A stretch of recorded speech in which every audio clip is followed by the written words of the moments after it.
doesn't matter if you work in an office, factory, on a construction site, warehouse or retail. The 10 commandments for workplace safety are the same. And really, valuing safety is not only the responsibility of your employer, your own well-being is something you owe yourself. And when it all boils down to it, returning home safe every day must be important to you. How would your family cope without you? What if you couldn't work anymore? Or play cricket with the kids, walk the dog, mow the lawn, or dress yourself in the morning? The most important reason for workplace safety is all about your life, your family, and your friends.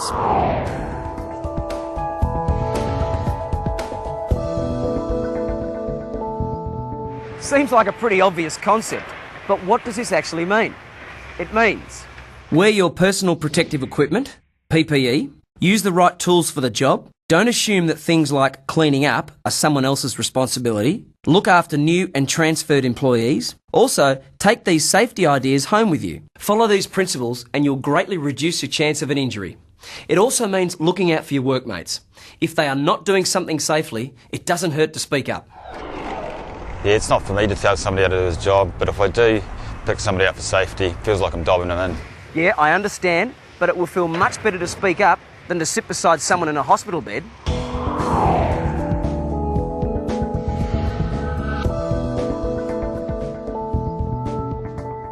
You might disagree with this. You might think that accidents just happen. That's just the way it is. But let's think about it for a moment. Think of any accident that happened at your workplace. With the benefit of hindsight, could this accident have been prevented? I bet it could have been.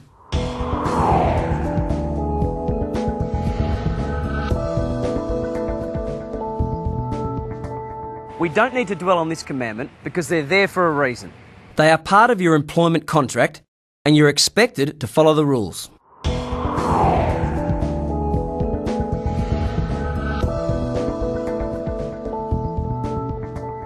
Everything we do has an element of risk. This commandment seeks to minimise that risk.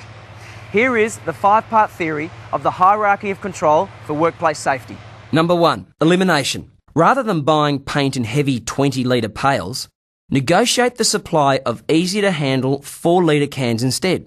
Number 2, substitution. Buy a less hazardous piece of equipment. For example, upgrade old grinders with ones with insulation to minimise vibration.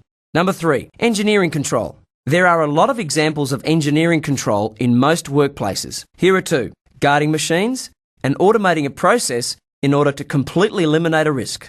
Number 4, administrative control. It is not always possible to entirely remove the hazard. Administrative controls look at using procedures, training and signage to minimise the risks. This might include setting up a policy to rotate a job in order to reduce repetitive strain injury. Number 5, PPE is the last line of defence in minimising hazards. If it is not possible to eliminate a hazard any other way, PPE can provide protection. For example, it might not be possible to eliminate all of the noisy equipment from a factory. Then hearing protection is obviously required. It is important to understand the right ways to eliminate risk out of your work environment. It is equally important to be diligent when you undertake a task. Before you start, think about the risks. Don't let yourself be another injury statistic.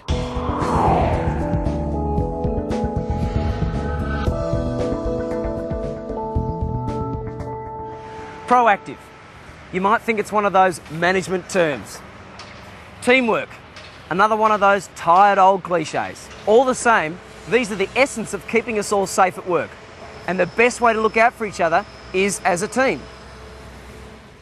We've already talked about taking responsibility for your own safety and that of your workmates. Now, let's take this idea a step further. Ask questions. It doesn't hurt to speak up. Suggest improvements. After all, you do your job for around 8 hours a day, so you know your working area better than anyone else. Keep talking safety talk. This is one of the best ways to make your workplace safer.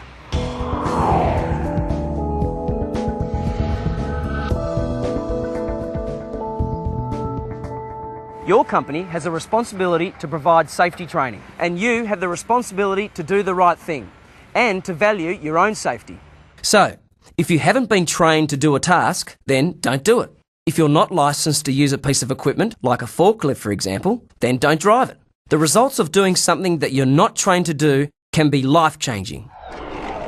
Quite a long time ago, a young man I knew was operating an overhead crane with a pendulum, and pressing the buttons and lifting with a C-hook 5-6 ton coils of steel.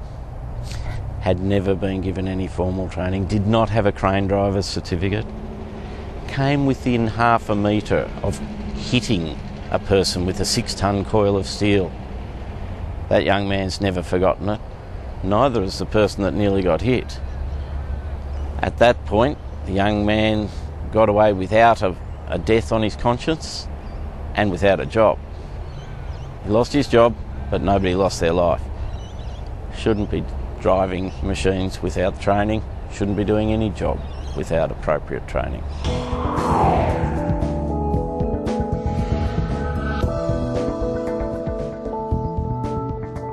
Causing between a massive 40 and 50% of all workplace injuries, manual handling justifies its own training course. As an introduction, here are 5 simple things to remember. Number 1, if you don't have to lift it, don't. Use a lifting aid if one is available. Number 2, if you do have to lift it, assess the lift before you start. Can you lift the item by yourself? What is the best orientation to lift it in? Is the path that you're going to carry it along free from obstructions? Number 3, use correct lifting methods. For example, lift with your legs, not your back, and keep loads as close as possible to your body.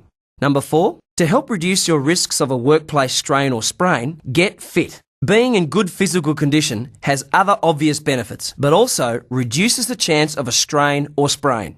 Number 5, act early. If you do feel soreness from a lift, do something about it right away. These principles also apply in the office. Reduce the chance of an office incident by having your workplace set up properly to minimise the chance of a strain injury.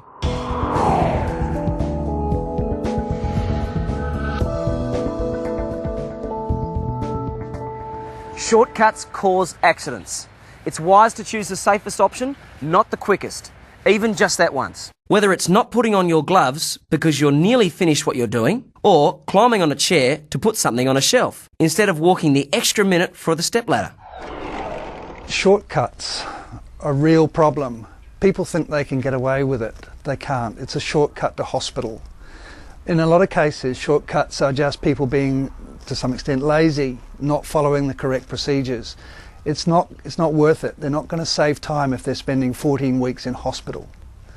The shortcut is generally somebody thinks that they can get the job done quicker. In a lot of cases, they can't. It's best to follow the correct procedures.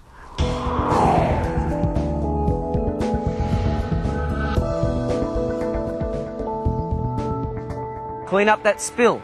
Keep the access ways clear. Dispose of oily rags.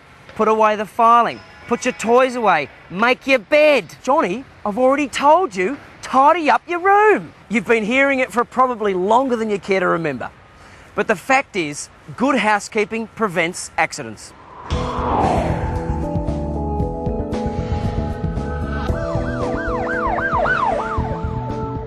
Here is a simple checklist in case of a workplace incident. What do I do in an emergency? Where do I go in an evacuation? Who are the fire wardens? Who are the first aid officers? Where are the workplace facilities?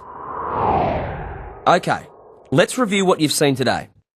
The 10 commandments of workplace safety are: Number 1, everyone is responsible for their own safety and the safety of others. Number 2, all accidents are preventable.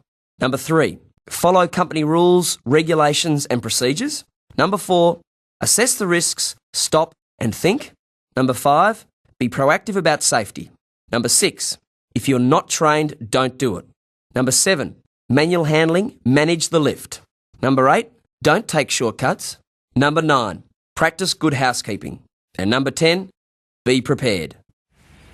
So there they are, the 10 commandments for workplace safety. Some basic and straightforward concepts to work to, making your life safer. And remember, when it all boils down to it, this is about you returning home safe every day.